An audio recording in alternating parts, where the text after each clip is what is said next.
तो दोस्तों इस समय हम हैं मिस्टर गणेश अशोक रानाडे जी के साथ में। हम जानेंगे अल्फांसो के बारे में A to Z जानकारी गणेश जी से। गणेश जी सबसे पहले आपका स्वागत है हमारे चैनल में। धन्यवाद। गणेश जी आपका ये फार्म कितना बड़ा है और कितना पुराना है, आप इसके बारे में बताइए। पिताजी ने करीबन ये 1978 से लगाने के लिए शुरुआत किया है। अप्रॉक्सीमेटली अभी ये 40 to 44 ईयर्स के करीबन है।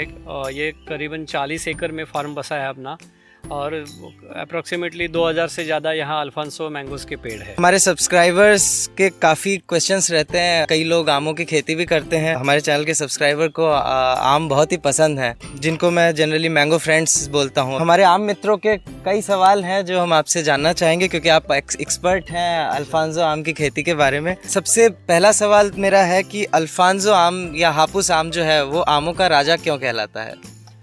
क्योंकि उसकी ये जो टेस्ट है वो उसकी खासियत है। आम के तो बहुत सारे वैरायटी है, लेकिन इसकी जो टेस्ट है वो सिर्फ रत्नागिरी और देवगढ़ में जो मिलती है वो बाकी दुनिया में आपको कहीं नहीं मिलेगी। इसके वजह से और इसका जो डिमांड है इसके वजह से उसको आम का राजा बोलते हैं।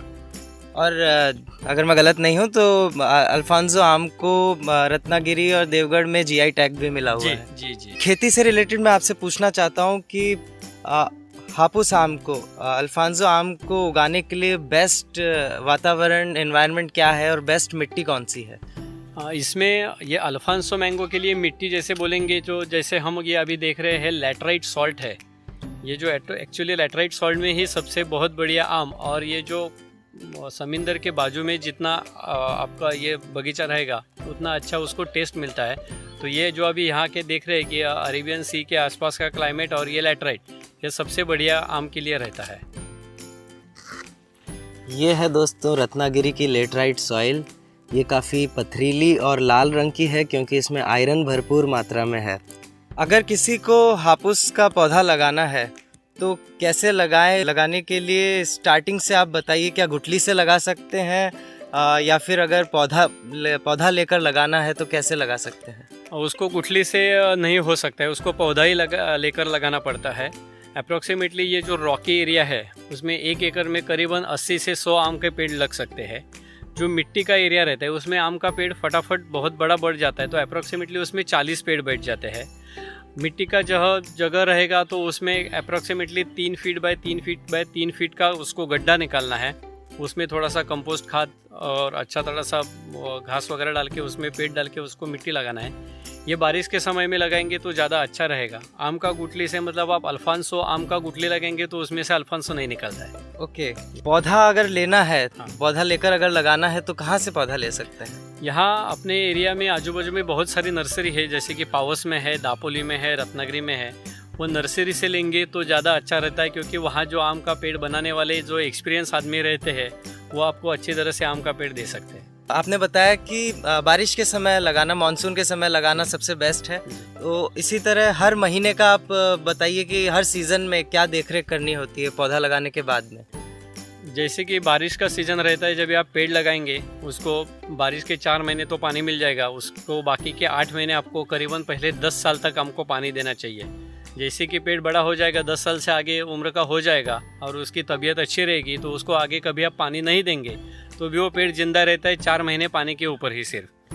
तो 4 महीने बारिश का समय में यहाँ कोकण में बारिश बहुत ज़्यादा होती है, तो उसमें घास निकल आती है, तो उसको कम से कम 2 या 3 बार उसको निकालना पड़ता है। उसके बाद में आम का पेड़ का जैसे ही ठंडी का सीज़न शुरू हो जाता है उसमें कुछ इंसेक्ट आने के लिए शुरू हो जाते हैं, तो इंसेक्ट आने के बाद इसके ऊपर थोड़ा सा कुछ फवारनी करना है, ये उसका कलम का मेंटेनेंस करना है। उसके बाद में अगले 4 महीने आम का सीज़न शुरू हो जाता है, तो उसका कटिंग रहता है। थोड़ा सा एक पेड़ के ऊपर ज़्यादा आम रहेंगे तो सभी आम छोटे छोटे साइज़ के बन जाते हैं। तो ये जो पेड़ हर एक को देख के उसके कैपेसिटी क्या है, वो कैपेसिटी के हिसाब से जो पेड़ की कैपेसिटी 100 आम की है और उसके ऊपर 150 आम लग गए तो हम लोग 50 कट कर देते हैं, तो 100 आम रहेंगे, वो ज़्यादा अच्छा साइज़ का बन जाए। हापुस के पेड़ की मैक्सिमम हाइट कितनी जा सकती है? ऐसा बताना थोड़ा मुश्किल है क्योंकि हापुस के जितना पुराना पेड़ है उतना ज़्यादा बड़ा हो जाता है, 100-150 फीट तक जा सकती है हापुस की हाइट। हाँ, उसमें लेकिन प्रूनिंग करके हम उसे अगर छोटा रखें तो इससे कुछ फ़ायदा है? हो सकता है फ़ायदा, क्योंकि आज के ज़माने में इतने बड़े पेड़ के ऊपर चढ़ने वाले कोई आदमी नहीं मिलते हैं। यहाँ बड़े पेड़ के ऊपर चढ़ना ज़्यादा रिस्क है, प्रूनिंग करेंगे तो ज़्यादा अच्छा रहेगा। तो छोटे पेड़ पे भी फल उतना ही अच्छा आ सकता है? बहुत बढ़िया आ जाता है, बहुत बढ़िया। जितना बड़ा पेड़ हो जाता है उतना उसका फल का साइज छोटा हो जाता है, तो छोटा पेड़ रहेगा तो आपको अच्छा आम मिलेगा। पेड़ पर ज़्यादा और अच्छे फल लाने के लिए क्या करना चाहिए? देखो, मेरा विश्वास तो नेचुरल और ऑर्गेनिक के ऊपर ज़्यादा है। ओके, तो आम आने के लिए उसको बाज़ार में दवाइयाँ तो बहुत सारी मिलती है, लेकिन वो डालने से पेड़ का तबीयत ख़राब करना, उसके पेड़ के आम जो आता है वो आप खाएंगे तो आपकी भी तबीयत बिगड़ सकती है। तो मैं आपको सलाह दूंगा कि आम अच्छा आने के लिए उसको कुछ मत करो। ये सब नेचर है, नेचर को अपने हिसाब से चलने दो। हम डिस्टर्ब करेंगे तो हम भी डिस्टर्ब हो जाएंगे। तो आपके फार्म में प्योरली ऑर्गेनिक तरीके से अल्फांसो उगाया जाता है? यस 100%। उसके लिए आप कौन सा खाद, कौन सा मैन्योर यूज़ करते हैं? हम लोगों ने गौशाला यहाँ एक बनाई है, उसमें गाय से मतलब गाय का काउडंग और काउ यूरिन, गोमूत्र जिसे बोलते हैं, वो हम खाद में इस्तेमाल करते हैं। स्प्रेइंग के लिए कोडू नीम का रस निकालते हैं, और बहुत सारे यहाँ से हम लोग नेचुरल इंग्रेडिएंट्स से उसमें केमिकल बना के हम लोग उसमें स्प्रेइंग के लिए और फर्टिलाइजर में इस्तेमाल कोई भी केमिकल बाहर से पेस्टिसाइड और ये सब आप नहीं, यूज़ नहीं करते? आप उसका पौधा लगाने के कितने साल बाद पेड़ पर फल आने लगता है? कम से कम उसको 5 साल तो लगेंगे। 5 साल के बाद मतलब आप जिसके ऊपर जितना मेहनत करोगे उतना जल्दी आम आ जाता है, लेकिन एक बार पौधा लगाने से कम आपको 5 साल तो रुकना पड़ेगा। और उसके बाद कितने साल तक पेड़ फल दे सकता है? कम से कम 2-3 पीढ़ी तक, 100-150 साल तक आराम से। तो वन टाइम इन्वेस्टमेंट है। अल्फांसो का पेड़, हापुस का पेड़ हर साल फल देता है या एक एक साल छोड़? नहीं, ऐसा नहीं है। आप उसको अच्छी तरह से मेहनत मशागत करोगे तो हर साल पेड़ आम देगा आपको। उसमें ज़्यादा देखेंगे नहीं, उसको खाद नहीं डालेंगे, उसको पानी अच्छा नहीं मिलेगा, कुछ ये रहेगा, तो एक साल अल्टरनेटिव उसको क्रॉप आता है एक्चुअली। हापुस के पेड़ पर और फल पर सबसे ज़्यादा कौन सी बीमारी या कीड़ा लगते हैं और उससे बचने के क्या तरीके हैं? अभी तो फ़िलहाल ऐसा है, उसके ऊपर एक मैंगो हॉपर करके एक इंसेक्ट रहता है। वो मैंगो हॉपर को बचने के लिए थोड़ा सा केमिकल का इस्तेमाल करते हैं बहुत सारे लोग, लेकिन उसमें प्रिवेंटिव मेजर के ऊपर थोड़ा सा ऑर्गेनिकली ज़्यादा मतलब ध्यान रख के करेंगे तो आपको प्रॉब्लम सॉल्व हो सकता है। जैसे ऑर्गेनिकली क्या कर सकते? जैसे मतलब उसका पेड़ का हेल्थ अच्छा रखना, जैसे कि आपका हेल्दी आदमी हो वो बीमार नहीं पड़ता है, और अनहेल्दी आदमी हो तो उसको बीमारी फटक से पकड़ जाती है। वैसे ही पेड़ का है, उसको अच्छी तरह से आप ऑर्गेनिकली खाद और उसको नेचुरली जितना आप अच्छा बना के रखेंगे उसका पेड़ का हेल्थ, तो वो बीमार कम पड़ेगा। हापुस आम का मैक्सिमम वेट कितना जा सकता है? मैक्सिमम वेट मेरे यहाँ से देखो ऐसा रेयरली हो जाता है, अप्रोक्सीमेटली 400 ग्राम तक जाता है, 400। लेकिन वो बहुत रेयर केस है। Average in and average 250 to 300 grams का अच्छा आम रहता है।